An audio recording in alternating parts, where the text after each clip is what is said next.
Good morning everybody, the पाठशाला channel में स्वागत। इससे पिछले वाले वीडियो में भाग 1, 2, 3, 4 को बताया गया है। आज भाग 5 में 7 क्वेश्चन जो कि बहुत ही महत्वपूर्ण है, आज उसको हम बताएंगे। देखिए, पहला में दिया कि एक घनाभ की लंबाई, चौड़ाई तथा ऊंचाई। देखिए ये क्या है, घनाभ है। ये क्या है, घनाभ है। इसमें क्या दिया आपका, इसमें लंबाई, चौड़ाई, ऊंचाई 15 सेंटीमीटर, 12 सेंटीमीटर और 4.5 सेंटीमीटर दिया।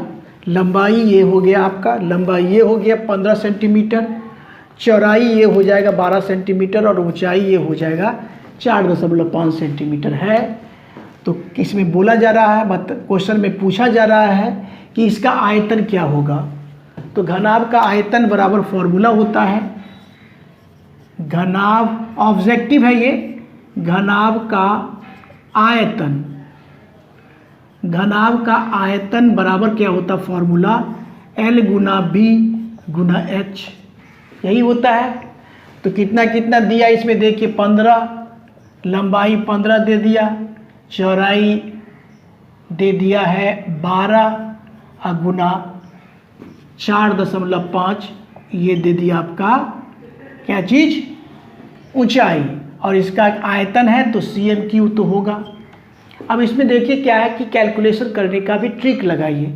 ऑब्जेक्टिव बनाने के लिए कैलकुलेशन करने के लिए भी आपको ट्रिक की ज़रूरत है। देखिए यहाँ पर क्या होगा, 12 चौका 48, अब और आधा 6 आ गया तो 4 आ गया, कितना आ गया 12 चौका 48 और 2 50 और 5 50 और 4 54 हो जाएगा। कैसे, देखिए 12 चौका 48 तो हो गया और ये आधा है ना, 6 बार में आधा मिलके कितना बनेगा, 12 है तो 6 बनेगा, तो 48 2 50 4 54 हो गया। और 54 में क्या करेंगे, 15 से गुना करेंगे तो 15 चौका 60, 15 चौका 60। अब देखिए ट्रिक लगाइए कि 60 वाला तो 0 वाला तो एक ही है, तो ये कर लीजिए ऑप्शन, ये 810 हो जाएगा। ज़्यादा निकालने की ज़रूरत भी नहीं है, ऑब्जेक्टिव पर हर कुछ का ध्यान रखने की ज़रूरत होती है। तो कितना हो गया 810 cm³। पूरा गुना भी नहीं किए और देखिए ऑप्शन से चेक किए तो केवल 0 वाला तो एक ही ऑप्शन था, तो ये ऑप्शन लगा लिया गया। ठीक है। अब देखिए दूसरा सवाल को देखिए, घन का आयतन आपको दे दिया। घन देखिए ये घन है, ये आपका क्या है, घन है, यही आपका क्या है, घन है। और ये घन का आयतन आपको दे दिया कितना, 2744 cm³ दिया है। तो इसका पृष्ठ क्षेत्रफल पूछ रहा है, यानी कुल पृष्ठ का क्षेत्रफल पूछ रहा है। तो सबसे पहले तो क्या करेंगे, हम इसमें घन के आयतन दिया हुआ तो हम भुजा निकाल लेंगे ना। तो घन का आयतन दिया हुआ है, घन का आयतन आपको दे दिया है, तो इससे हमको भुजा निकालना जरूरी होगा, क्योंकि इसका पृष्ठ क्षेत्रफल निकालने के लिए काम में आएगा। तो भुजा कैसे निकलेगा, देखिए AQ, माना घन का आयतन भुजा Q होता, तो AQ बराबर आपको दे दिया कितना, 2744 दे दिया है। इससे हम A का मान निकाल लेंगे। तो A बराबर क्या होगा, ये जो पावर है ये करनी में आ जाएगा और ये क्या होगा 2744 आ गया। ठीक है, यहाँ तक स्पष्ट। अब देखिए यहाँ से क्या करना है, करनी में तो 3 रहेगा ही रहेगा, और इसको खंड करेंगे तो आएगा 14 गुना 14 और गुना 14। यहाँ तक स्पष्ट है। तो आपका आ जाएगा कितना, निकल के 14 cm, यानी भुजा निकल गया आपका 14 cm। भुजा कितना निकल गया, 14 cm निकल गया। अब हमको क्या निकालना है, इसका पृष्ठीय क्षेत्रफल cm² में। तो पृष्ठीय क्षेत्रफल, घन का पृष्ठीय क्षेत्रफल, घन है, घन का पृष्ठीय क्षेत्रफल, घन का पृष्ठीय क्षेत्रफल होता है 6a²। ठीक है, यहाँ तक स्पष्ट। अब मान को रखते हैं, 6 गुना A का मान निकाले कितना, 14, तो 14 का स्क्वायर। ठीक है, और ऐसे लगा के चूँकि क्षेत्रफल है तो cm² आ जाएगा। अब देखिए 14 कितना होगा, 6 गुने 6 गुना 14 196 होता है। अब 6 1 36, चेक करिए दूसरा में 36, 6 1 36, 6 आया। और उसके बाद देखिए 3 हाथ से 6 9 54 3 57, 7 वाला आया। 6 के बाद 7, देखिए 6 के बाद 7, अब कोई भी नहीं है 6 के बाद 7 नहीं ना, तो बस ये ऑप्शन आ गया। ये तरीका लगाने की ज़रूरत है। ऑब्जेक्टिव बनाने के लिए कितना आ गया आपको, 1176, जो कि ऑप्शन नंबर घ लगा दिया गया। ठीक है, अब देखिए एक बार देखिए, मिटाएंगे, मिटा लेते हैं, देख लीजिए एक बार। अब मिटाते हैं, 2 समाप्त, 2 को सॉल्व कर दिया गया 2 तक। अब तीसरा को देखिए, तीसरा को देखिए क्या कह रहा है इसमें। तीसरा में किसी गोले का पृष्ठ क्षेत्रफल, किसी गोले का पृष्ठ क्षेत्रफल उसी त्रिज्या के अर्धगोले का पृष्ठ क्षेत्रफल का अनुपात। गोले का पृष्ठ क्षेत्रफल, तो गोला का पृष्ठ क्षेत्रफल क्या होता है, 4πr², गोला का, और उसी त्रिज्या का अर्धगोला का पृष्ठ क्षेत्रफल यानी कुल पृष्ठीय क्षेत्रफल, पृष्ठ क्षेत्रफल अर्धगोला का कुल पृष्ठीय क्षेत्रफल। क्या अनुपात किसका पूछ रहा है, 1 मिनट, अनुपात क्या चीज़ का पूछ रहा है, किसी गोले का पृष्ठ क्षेत्रफल तथा उसी त्रिज्या के अर्धगोले का पृष्ठ क्षेत्रफल का अनुपात। अनुपात पूछ रहा है किसका, किसका, गोला का पृष्ठीय क्षेत्रफल। तो गोला का पृष्ठीय क्षेत्रफल क्या होता है, 4πr², और उसके बाद उसी त्रिज्या का अर्धगोला का पृष्ठ क्षेत्रफल। अर्धगोला का पृष्ठ क्षेत्रफल मतलब कुल पृष्ठ का क्षेत्रफल, जो कि होता है आपका 3πr²। अब देखिए πr² तो कट गया ना, तो बचा कितना, 4/3, यानी कितना आ गया, 4:3। ऑप्शन चेक करिए, 4:3, 4:3 गौर नंबर का ये सही हो गया। आसान लग रहा है। अब देखिए 4 में देखिए, चौथा सवाल को देखिए एक बार। चौथा सवाल में क्या कह रहा है, चौथा सवाल को पढ़िए एक बार। दे दिया क्या कि 12 cm त्रिज्या वाले ठोस गोले को पिघलाकर 1 cm त्रिज्या वाले कितनी गोलियां बनाई जा सकती है। बहुत ही महत्वपूर्ण सवाल है ये कि 12 सेंटीमीटर त्रिज्या वाले ठोस गोले को पिघलाकर 1 cm त्रिज्या वाले कितनी गोलियां बनाई जा सकती हैं। तो क्या करेंगे कि 12 क्या हो जाएगा, लिखेंगे इसका अनुपात, गोलियों की संख्या पूछा जा रहा है कि कितने गोलियां बनाई जा सकती है। तो अभिष्ट गोलियों की संख्या लिख लेंगे, अभिष्ट गोलियों की संख्या, अभिष्ट गोलियों की संख्या। अभिष्ट गोलियों की संख्या क्या होगा, 12 सेंटीमीटर त्रिज्या वाले गोले का आयतन, पिघलाने गलाने की बात होगी तो आयतन ही निकलता है। तो क्या लिख लेंगे, 12 सेंटीमीटर त्रिज्या वाले गोले का आयतन, 12 cm लिख देते हैं, 12 cm त्रिज्या वाले गोले का आयतन बट्टा में क्या हो जाएगा, 1 cm अभिष्ट गोलियों की यहाँ से संख्या बराबर यहाँ से कर लेते, ठीक है। 12 cm त्रिज्या वाले गोले का आयतन, अब बट्टा क्या होगा, 1 cm त्रिज्या वाले गोले का आयतन कर दिया गया है। ये तो तुरंत बनाया जा सकता है।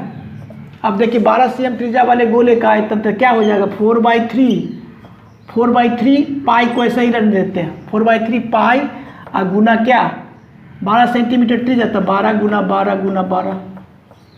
अब बट्टा फिर क्या आ जाएगा, 1 cm, तो इसके लिए भी होगा 4/3 पाई रहने देते हैं और 1 गुने 1, ठीक है। अब देखिए 4/3 पाई कट गया, तो आया कितना आपका, 12 का क्यू आया, यहाँ पर आया 1 का क्यू आया, तो कितना हो गया, 12 का क्यू करेंगे तो आपका आ जाएगा 1728, 1728/1, यानी कितना हो गया 1728 ही, यानी हो गया कितना 1728। ऑप्शन चेक करिए, गौ। ये भी समाप्त हुआ। देखिए एक बार,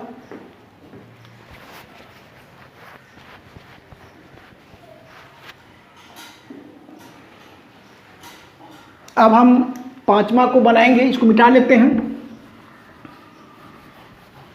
5वां क्वेश्चन को देखा जाए।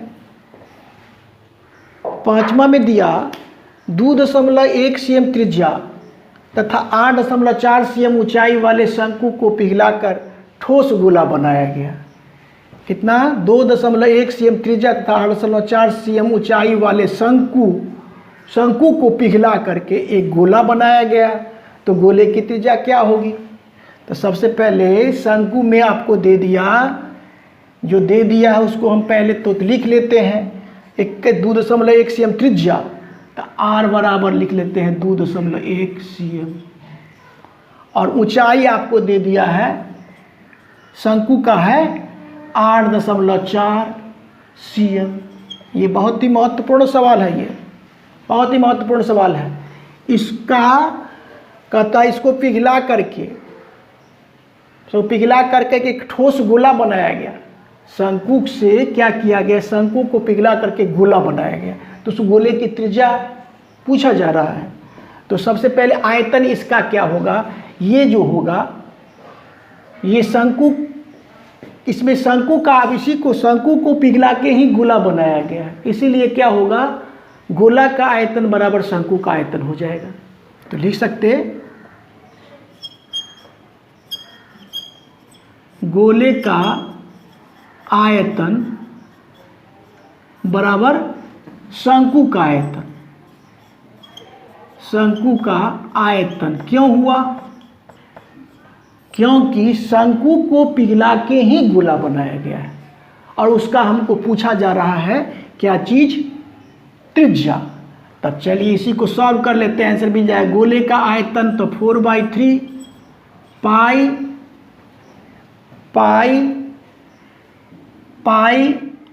r³ बराबर, अब शंकु का आयतन क्या होता है? 1/3 पाई r² h। यहाँ तक स्पष्ट है। अब हमको गोला का आयतन यही निकालना है।